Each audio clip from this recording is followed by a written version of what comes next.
तो दोस्तों आज का हमारा क्वेश्चन ये है कि write a program to check person is eligible for vote और नॉट। तो हमारा क्वेश्चन ये है, तो हम क्या करेंगे, सबसे पहले यूजर से एक एज इनपुट कराएंगे। इनपुट करवाने के बाद में एक कंडीशन को चेक करवाएंगे कि वो एलिजिबल है या नहीं है वोट के लिए। तो दोस्तों प्रोग्राम बनाने से पहले हम ये जान लेते हैं कि वोटिंग के लिए क्या कंडीशन होती है। तो आइए बात करते हैं उस कंडीशन की जिसको हमें क्या करना है, चेक करना है। तो दोस्तों वोटिंग के लिए एलिजिबल कब हो सकते हैं, जब हमारी एज 18 से अबव हो या इक्वल हो तो हम क्या कर सकते हैं, एलिजिबल हो सकते हैं वोटिंग के लिए। या फिर हमारी एज लेस देन हो 18 से तो हम एलिजिबल नहीं है। तो दोस्तों इसी कंडीशन को हमें क्या करना है, स्टेटमेंट में लिखना है। तो दोस्तों हमारी कंडीशन क्या होगी, मान लेता हूं मैं यूजर से एक एज इनपुट लूंगा। तो एज इनपुट लेने के लिए हमारे पास में मैं मान लेता हूं एज वेरिएबल है।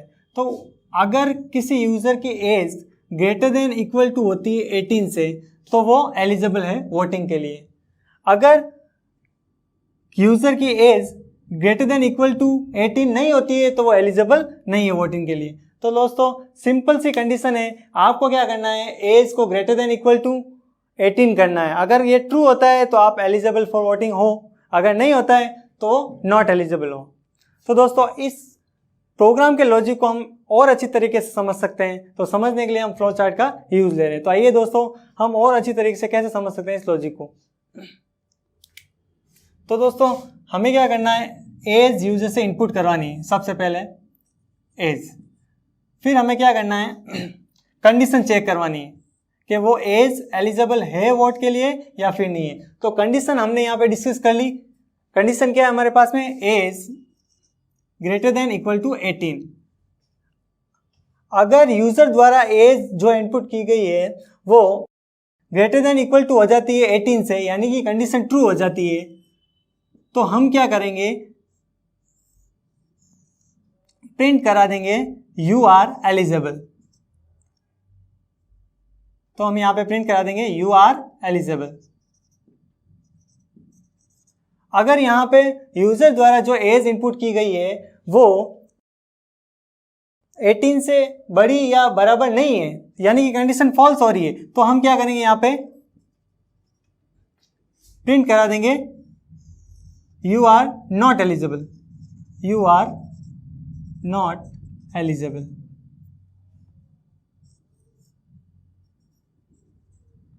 तो दोस्तों सिंपल सा लॉजिक है, हमें क्या करना है, एक एज यूजर से इनपुट लेनी है और इस कंडीशन को चेक करवाना है कि एज बड़ी है या बराबर है क्या 18 से। अगर बड़ी होती है तो हम मैसेज बॉक्स में प्रिंट करवा देंगे यहाँ पे you are eligible for voting.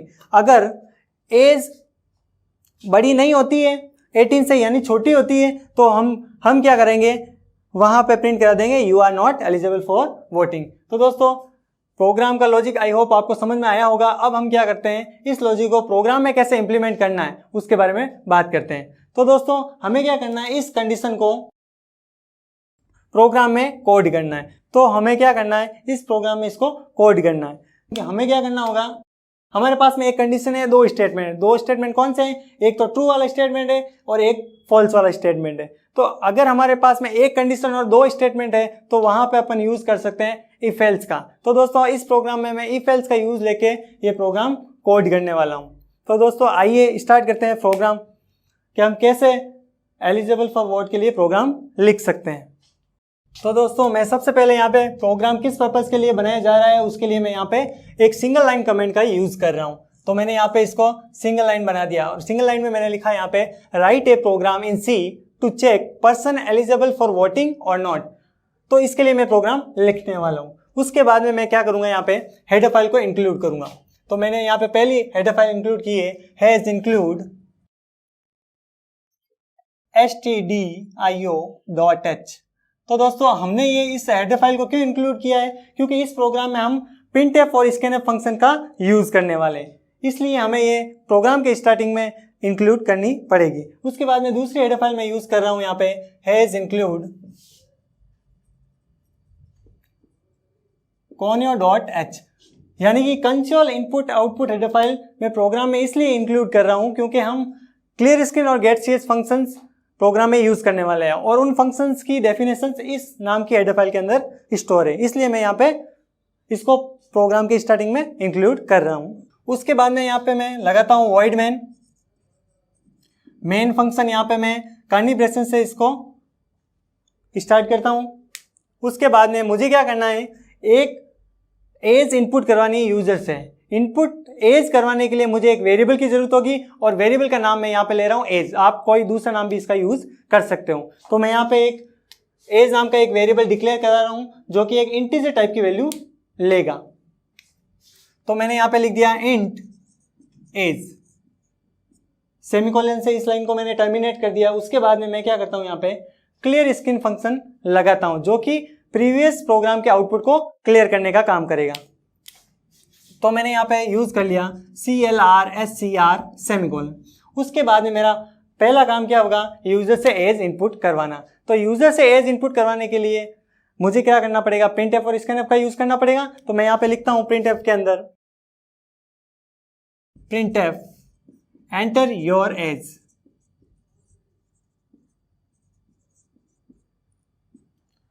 Input लेने के लिए स्कैनफ का यूज किया जाता है यहाँ पे, तो स्कैनफ मैंने लिख दिया यहाँ पे।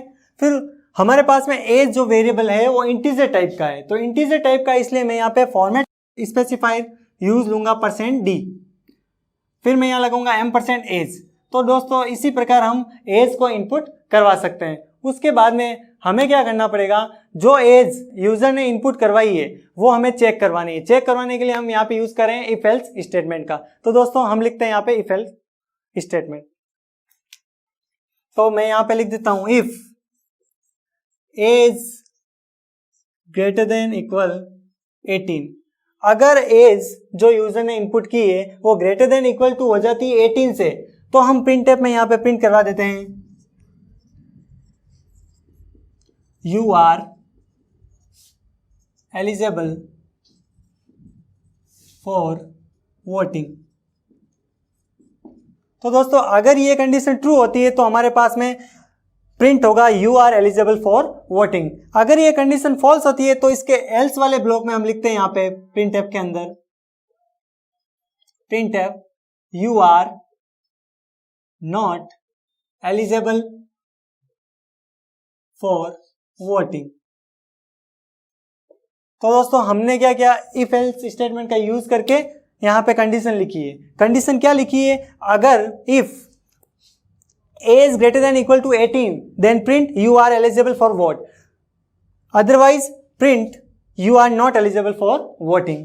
तो दोस्तों हमने क्या किया है, एक एज यूजर से इनपुट कराई है, उसके बाद में हमने कंडीशन के अंदर उसको चेक कराया।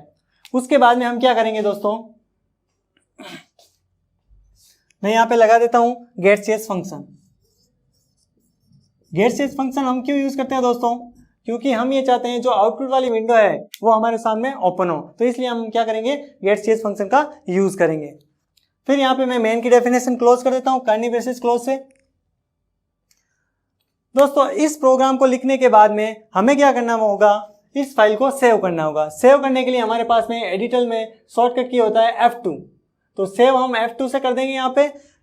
लेकिन दोस्तों अपन को ध्यान रखना है कि जब भी आप सेव करो तो इस फाइल का एक्सटेंशन हमें लगाना है .c, क्योंकि C की फाइल का एक्सटेंशन .c होता है। उसके बाद में सबसे पहला काम हमारा होगा प्रोग्राम को कंपाइल कराना। तो प्रोग्राम को कंपाइल करवाने के लिए हमारे पास में शॉर्टकट होता है Alt+F9। उसके बाद में हमें क्या करना है, प्रोग्राम को रन कराना। रन कराने के लिए हमारे पास में होता है Ctrl+F9। तो दोस्तों रन करवाने के बाद में आपके पास में एक आउटपुट विंडो ओपन हो जाती है। तो आउटपुट विंडो किस प्रकार दिखती है बात कर लेते हैं इसको। तो मैं सपोज कर लेता हूं यहाँ पे ये हमारे पास में रन करने पे जो आउटपुट विंडो ओपन हुई है। तो सबसे पहले क्या होगा दोस्तों, कंपाइलर द्वारा ये हेडर फाइल इस प्रोग्राम में इंक्लूड हो जाएगी। फिर क्या करेगा, एज वेरिएबल डिक्लेयर हो जाएगा।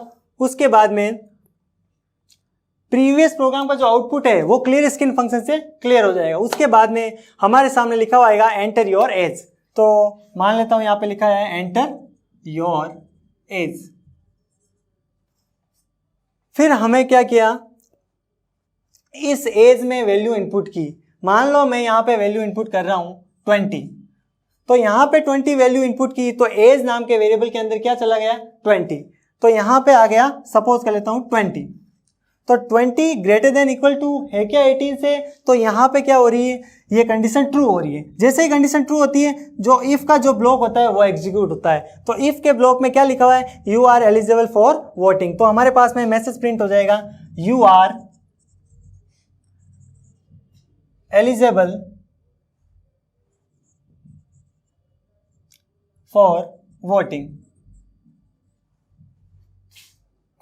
तो दोस्तों इस प्रोग्राम से हम क्या कर सकते हैं, समझ सकते हैं कि किसी कंडीशन को कैसे चेक करवाया जाए एलिजिबल फॉर वोट के लिए।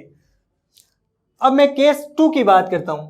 ये हमारा है केस 1। केस 2 में मैं क्या करता हूं, इस प्रोग्राम को फिर से रन करता हूं। रन करने के बाद में मैं अब की बार क्या करवाता हूं, इस कंडीशन को फॉल्स करवाता हूं। फॉल्स कराने के लिए मैं क्या करूंगा, यहाँ पे एज को क्या करूंगा 18 से लेस वाली एज में इनपुट करवा दूंगा। तो यहाँ पे मैं फिर से प्रोग्राम जब एग्जीक्यूट करूंगा तो हमारे पास में फिर से अपन को पूछेगा एंटर योर एज। तो मैं यहाँ पे केस 2 की बात कर लेता हूं, enter your age.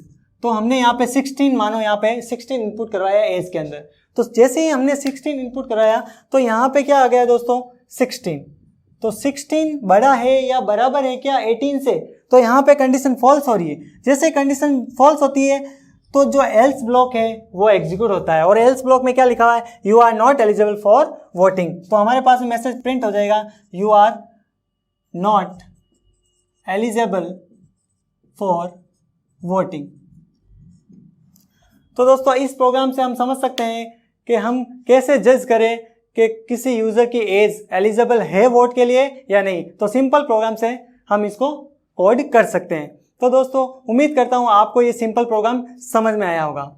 Thank you for watching this video. अगर आपको कोई क्वेरी है तो आप नीचे कमेंट सेक्शन में बता सकते हैं। So please like, share, subscribe our channel. Thank you.